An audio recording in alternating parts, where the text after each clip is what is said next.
유도선 목사입니다.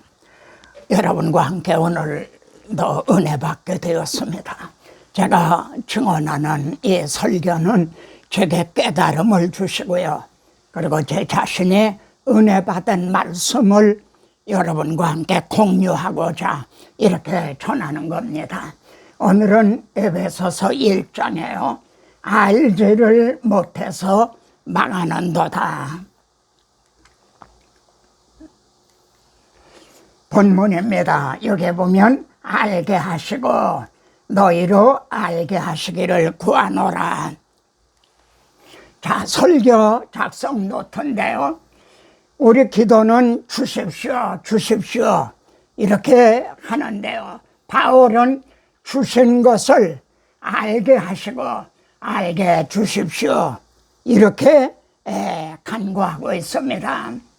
하나님께서 행해 주신 것을 전해주지 않으면요, 성도들은 알지를 못해 가난뱅이가 되어서요, 주십시오 주십시오 하게 되는 거죠. 하나님은 주시고 주셨는데도 이걸 알지 못해서요, 하나님은 마치 인색한 하나님이 되셔서 그렇게 달라고 해도 안 주시는 하나님처럼요, 그래 주십시오 주십시오 한다는 거죠.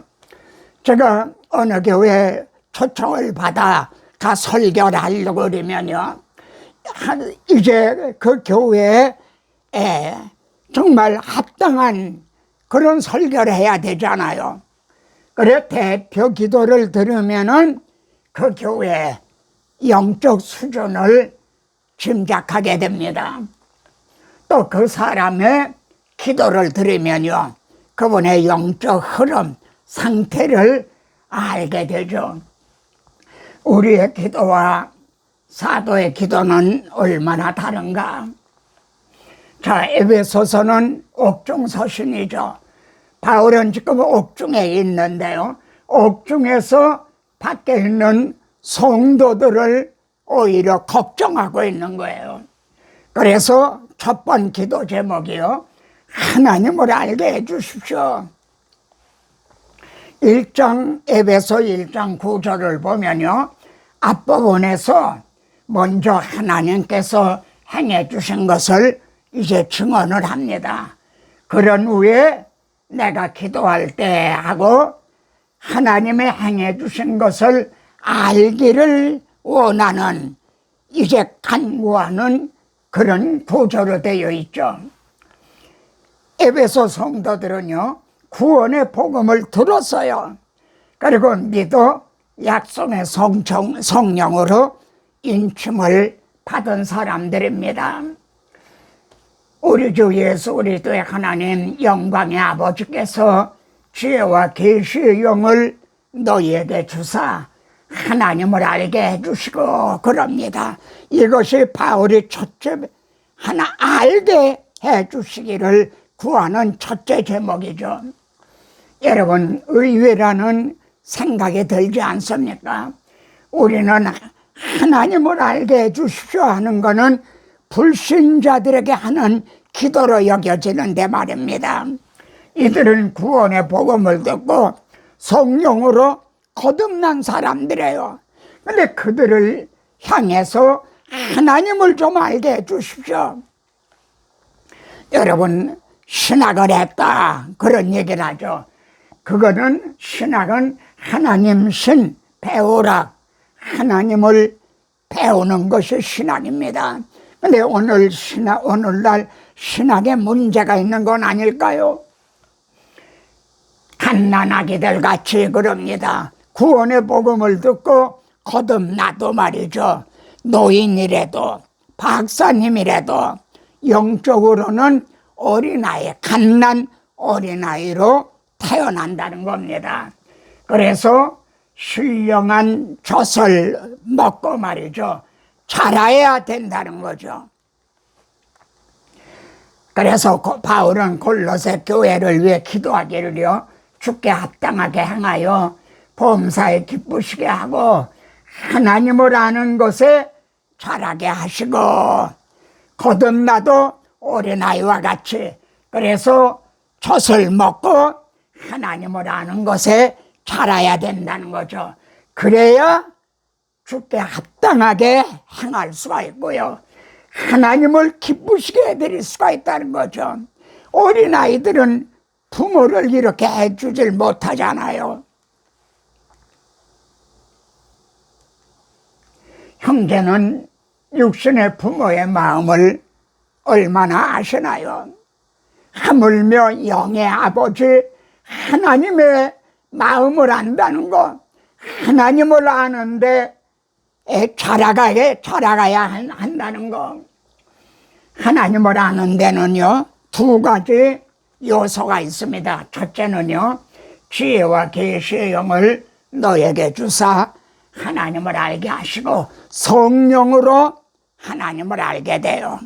인간의 지혜로는 알지를 못해요. 그래서 하나님의 영 외에는 아무도 하나님을 알지 못하느니라. 그러니까 첫째는 하나님의 성령을 우리에게 주신 것은요, 하나님을 알게 하시려고요. 두 번째는요, 우리에게 성경을 주셨죠. 성경이 뭡니까? 성령의 감동함으로 하나님을 알게 하시려고 기록해 놓으신 거예요. 그러니까 성경을 통해서 알게 되는 거죠. 주의 말씀을 열면 빛이 비추어 오드란 사람들을 깨닫게 하나이다. 성경을 읽기만 하면 하나님을 아는 건 아닙니다. 성령께서 말이죠, 성령께서 이렇게 빛을 비추어 조명해 주셔야 깨닫게 되는 거죠. 사도 바울도 탐내지 말라 하는 십계명의 마지막 계명이 바울에게 조명이 됐어요. 계명이 이름에 죄는 살아나고 나는 죽었도다. 이렇게 빛이 비춰야 된다는 거죠. 자, 여기에서 우리는 조직신학적인 암과 성경신학적인 알미 있죠. 이 성경신학적인 알미라는 걸 이해하기 쉽게 저는 구속사라 이렇게 말하고 있습니다. 자, 조직신학에서는요, 하나님을 알되 공유적 속성이다. 그러니까 사랑, 의로움, 선하심은 우리들에게 주신 공유적 속성이라는 거죠. 근데 비공유적 속성이 있다는 거죠.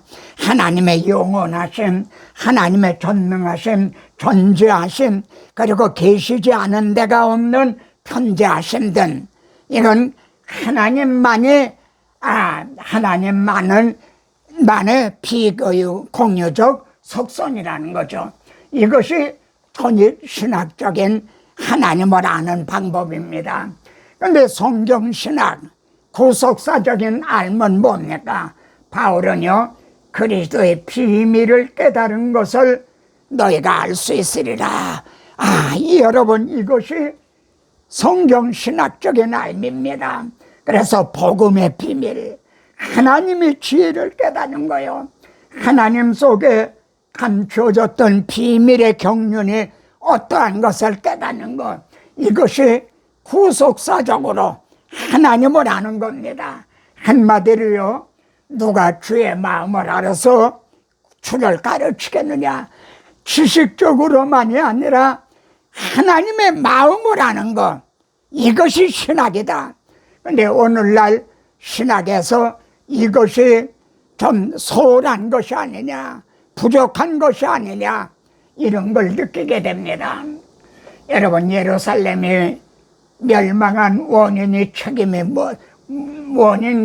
책임이 무엇입니까? 우리는 이를 통해서 오늘날 현대교회 문제와 책임이 뭔가를 깨닫게 되는 거죠. 호세아는요, 내 백성이 지식이 없으므로 망하는도다. 지식이 없어서 망했다는 겁니다. 그러면 왜 지식이 없게 됐죠? 내가 지식을 버렸으니 나도 너를 버려 내 제사장이 되지 못하게 할 것이라. 여기 내가 지식을 버렸다. 그 사람은 다름이 아닌 제사장, 지도자였던 겁니다. 오늘날도 설교자들이 하나님의 행해 주신 이 지식을, 이 교리적인 말씀을 전해주지 않게 되면 성도들이 그걸 모르게 되는 거예요. 제사장의 책임이라는 거죠. 지식이 없어 바벨론에게 멸망을 당했죠. 에스겔서에는요, 여호와를 알리라 하는 말이 무려 57번 이상 등장합니다. 에스겔은 바벨론 포로 중에서 세움을 받은 선지자죠. 왜 이렇게 예루살렘이 멸망을 하고 포로가 됐는가? 여호와의 줄 알리라 하는 말이 57번이나 나오는데요. 예루살렘을 심판하신 것도 하나님을 알게 하시기 위해서고요. 포로가 되게 한 것도 하나님을 알게 하시려고 한 거고요. 미워서 그런 게 아니다 이거예요. 70년이 참에 그들을 돌아오게 하신 것도요, 여호와인 줄 알게 하리라. 아시겠습니까? 현대교회의 문제와 책임이 무엇인지 이제 깨닫게 되었습니까? 이제 설교자들이, 목회자들이 하나님이 행해 주신 이 교리적인 말씀, 이것보다는 인문학적인 알아듣기 쉬운 이런 조시나 먹이고 있다는 말입니다. 단단한 음식을 먹이지 않고 있다는 거예요. 그래서 하나님을 알게 해 주십시오 하는데요, 하나님을 아는 데는 4단계가 있다. 신학자의 패커는 그렇게 말합니다. 첫째는요, 인지의 단계예요. 나는 하나님을 안다. 여러분, 미국 대통령이 누군지 아십니까? 알죠? 우리나라 대통령은요, 문재인 대통령이죠. 이게 인지 단계예요. 그러나 성경을 통해서 지식적으로 아는 단계, 문재인 대통령을 알려면 그분의 자서전이라든가 이걸 통해서 더 알게 된다는 거죠. 근데 3번째 단계는요, 그것으로는 부족하다는 거죠. 그분과 함께 살면서 한 달 동안 혹은 1년 동안 살면서 인격적으로 아는 거죠. 그래야 진정 아는 거죠. 그런데 4번째 단계는요, 이렇게 인격적으로 알아서요, 변화를 받는 거예요. 그분을 본받게 되는 거예요. 그래서 그분을 닮아가는 암. 근데 성경이 말씀하는 알면 바로 이것이라는 거죠. 영생 곧 유일하신 참 하나님과 그가 보내신 자 예수 그리스도를 아는 것입니다. 예, 아는 것입니다. 한 단계는 인격적으로 알고, 그래서 그분을 닮아 본받아가는, 하나님을 닮아가고 예수 그리스도를 닮아가는, 이게 진정한 알을 아는 단계라는 거죠. 그렇다면 형제 그리고 나 자신의 하나님을 아는 단계는 지금 이 4가지 단계 중에 어느 단계인가? 2번째는요, 부르심의 소망을 알게 해 주십시오 하고 기도를 드리죠. 너희 마음 눈을 밝히사 부르심의 소망을, 여기 4장 4절에서도요 부르심의 한 소망이라는 말을 합니다. 이걸 좀 알게 해달라는 거예요. 왜 부르심과 소망을 이렇게 결부에 말하죠? 여러분, 그리스도인들은요 다 부르심을 받은 사람들이에요. 그런데 지금은 다 다르죠. 얼굴도 다르고요, 잘 사는 사람, 못 사는 사람, 건강한 사람, 그리고 연약한 사람, 모든 게 다르죠. 그러나 그날에 가서는요, 우리가 다 우리의 낮은 몸이 주님의 영광의 몸과 같이 변화가 된다는 거죠. 한 소망, 그때는 똑같아진다는 거죠. 그래서 우리는 한 소망 안에서 부르심을 받았다. 지금은 다르지만 낙심하지 말라라. 그날에 가서는 같아진다. 이런 말입니다. 이걸 좀 알게 해주십시오. 성경에 보면 하나님이 아브라함아 모세야 어린 사무엘을 사무엘아 이렇게 부르신 게 나오죠. 하나님은 박해자였던 사울아 하고 불러주셨죠. 바울은 이 부르심에 남다른 간격이 있는 사람이죠. 그때가 12시쯤 정오였다고 말합니다. 오전과 오후가 어떻게 달라졌나요? 오전에는 박해자였어요. 교회를 박해하면서도 하나님의 뜻을 행하는 줄 알았어요. 그래서 열심으로는 교회를 박해하고 그게 하나님의 일을 행하는 줄 알았어요. 왜요? 하나님을 몰랐기 때문이죠. 그런데 오후에는요, 그 박해자가 복음 전도자, 사도가 됐죠. 그래서 복음을 증언하다가 순교하게 된 거죠. 오전과 오후가 부르심을 받기 전과 부르심을 받은 후가 얼마나 달라지는가. 그런데 바울만이 이렇게 부르심을 받은 것이 아니라 같이 한번 읽어보세요. 로마에서 하나님의 부르심을 받고 성도로 부르심을 받은 모든 자에게 편지하노니 그럽니다. 여러분, 부르심을 받지 않고도 그리스도인이 될 수 있는 사람은 한 사람도 없어요. 부르심을 받지 않고도 자기가 자원해서 구원 얻을 사람은 한 사람도 없어요. 그래서 하나님이 택하시죠. 부르시죠. 그리고 부르신 자를 의롭다고 하시고 영화롭게 하심으로 완성을 하시는 거죠. 이 부르심의 소망이 정말 얼마나 영광스러운가요? 하나님을 아는 것은요, 지혜와 계시의 영으로 알게 해달라고 그랬죠. 그런데 부르심을 아는 것은 너희 마음의 눈을 밝히사 알게 해달라고 말합니다. 그러면은 마음의 눈이 밝아진다는 게 뭘까요? 히브리 11장 믿음장에서는요, 믿음은 바란 것들의 실상이요 보이지 않는 것들의 증거니, 믿음은 보지 못하는 걸 본다는 거예요.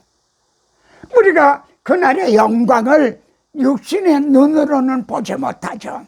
마음의 눈으로 보는 거예요. 그런데 모든 성도들의 눈이, 이 마음의 눈이 다 이렇게 밝아졌나? 그렇지가 못한 거죠. 어떤 분은 희미한 거죠. 그래서 너의 마음 눈을 밝히사 하나님을 아는데 자라가야 마음의 눈도 밝아지는 거죠. 이처럼 소망이 확고해야만 참고 기다릴 수가 있는 겁니다. 우리가 소망을, 구원을 얻었음에 그럽니다. 지금 구원을 얻었지만 아직 완성되지 않았다는 거죠. 그거는 소망으로 아직 남아있다는 거죠. 지금 우리는 약속 어음을 받은 것과 같다는 거죠. 그래서 참음으로 기다릴지니라 이렇게 말씀합니다. 목사님들과 세미나에서요, 여러분 무엇이 가장 어렵던가요?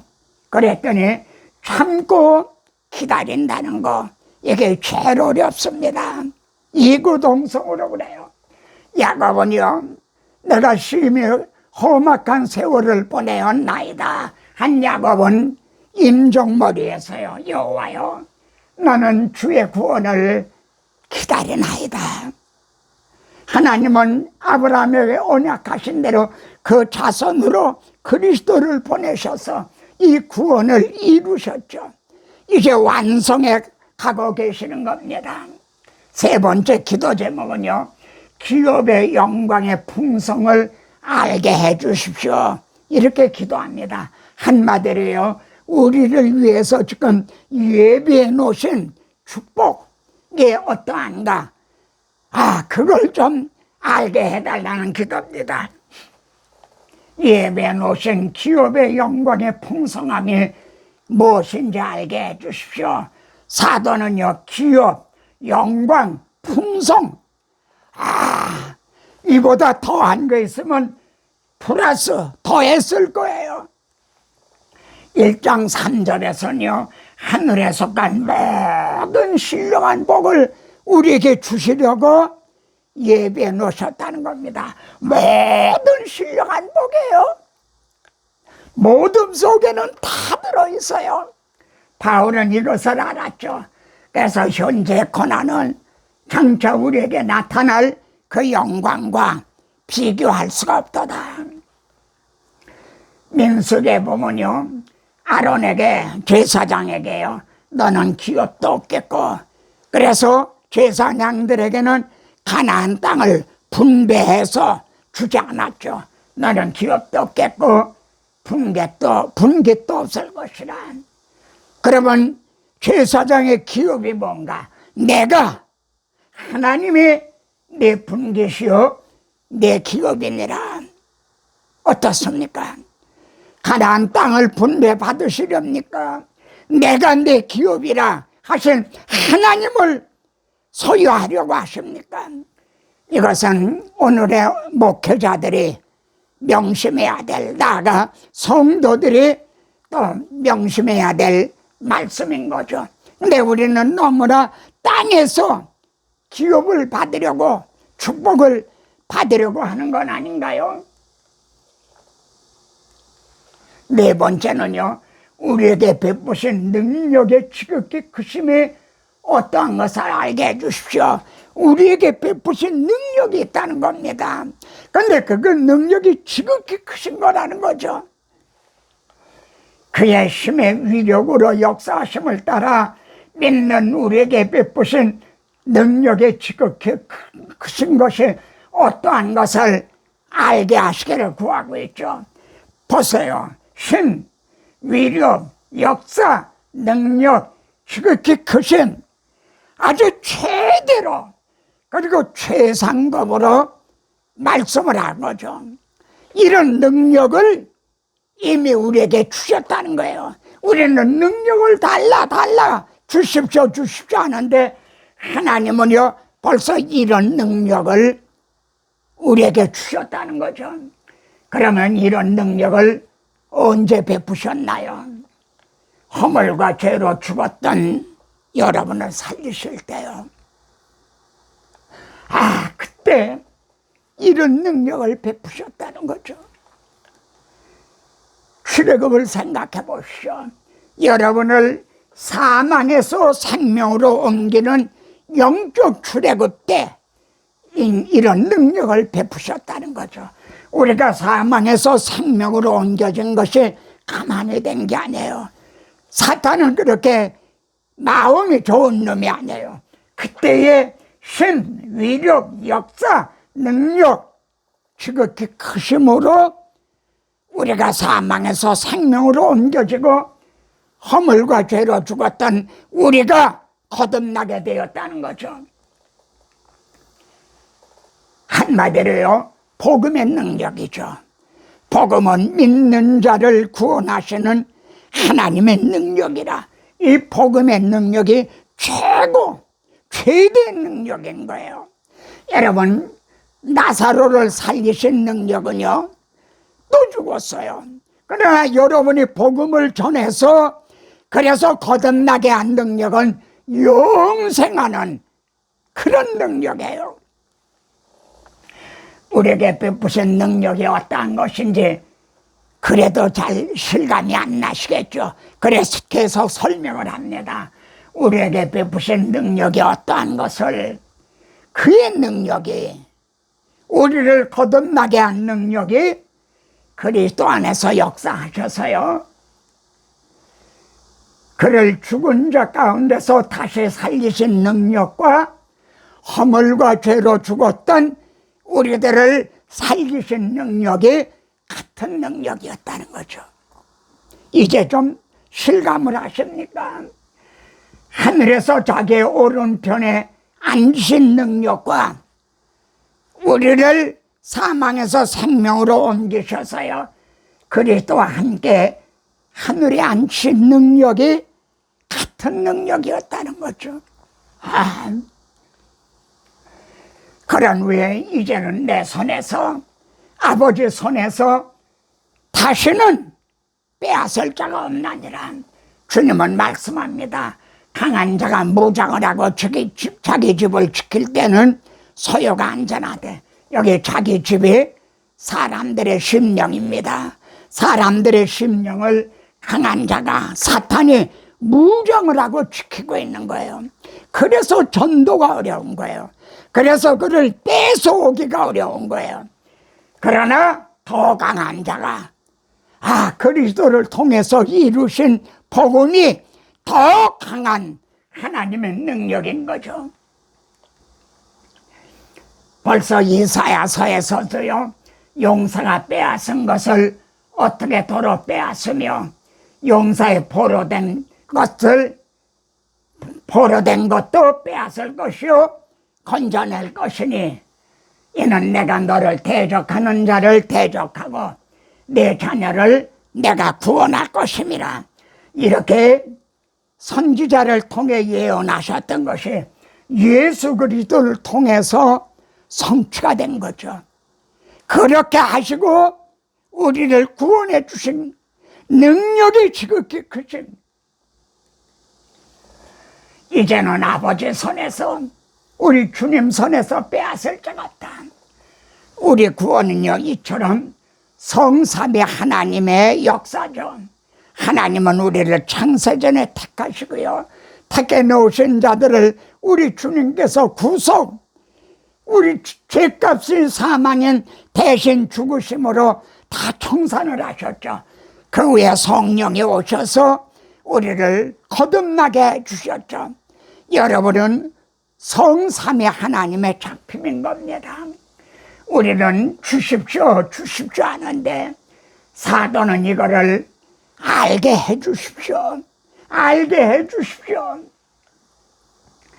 같이 한번 봉독해 보겠습니다. 너희 가운데 전파된 하나님의 아들 예수 그리스도는 예 하고 아니라함이 되지 아니하셨으니 그에게는 예만 되었나니라. 여러분, 그에게는 예만 되었나니라. 우리를 위해서 대속 제물이 되셔야 된다. 주님은 노 하신 게 아니라 예수. 그래, 내가 너를 위해서 내 목숨을 주겠다. 대신 죽어주겠다. 우리 주님에게는 예만 되셨어요. 예수 노 아니라는 거죠. 하나님은 자기 아들도 아끼지 않냐고 내어주셨어요. 하나님의 약속은 얼마든지 이해가 되시죠. 그런즉 우리도 아멘 하여 하나님께 영광을 돌리게 되나니라. 그런즉 이 일에 대하여 우리가 무슨 말하리요?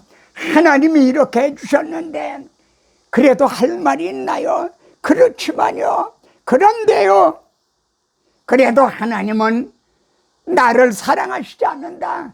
하나님은 내 기도에 응답해 주시지 않는 아주 인색한 하나님이다. 그렇게 말할 텐가요? 그런데 여러분에게도 기도하고 간구해야 될 문제가 있겠죠. 어떻게 해야 되죠? 아무것도 염려하지 말고, 염려라는 헬라어는요, 나오, 마음이 나누어졌다는 겁니다. 마음이 갈라졌다는 거예요. 두 마음이 의심이 생겼다는 거죠. 이게 염려인 겁니다. 감사함으로 하래라. 먼저 하나님이 행해 주신 것을 먼저 그걸 묵상하라는 거예요. 기도 제목보다 하나님이 행해 주신 걸 먼저 묵상을 하라. 그런 감사가 나오는 거죠. 그러면은 하나님의 평강에 모든 지각에 뛰어난 하나님이 다 아신다는 거죠. 무엇을 먹을까, 뭘 입을까, 뭘 마실까, 이걸 하늘 아버지가 다 아신다. 이게 지각에 뛰어난 하나님의 평강이 너의 마음과 생각을 지키시라. 그렇게 괴롭든 복잡하든 마음이 편안해진다는 거죠. 그래서 그들의 편안함으로 말미암아 기뻐하는 중에 여호와께서 어떻게 해요? 그들의 바라는 소원의 항구로 인도하시는 거다. 모든 게 합력을 하게 해서 결과는 선을 이루어 주신다는 거죠. 이처럼 성도들이 알지를 못해서 가난뱅이로 살아가는 책임을 우리 설교자들은 통감하게 되죠.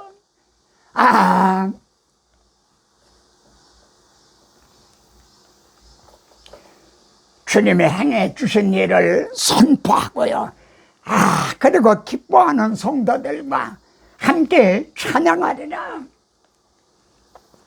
내 임금 예수 내 주여, 주 은혜에 감격하여 한없는 감사 찬송을 내 주님 앞에 드리오니 내 마음과 정성 다하여 늘 기뻐하며 살리라.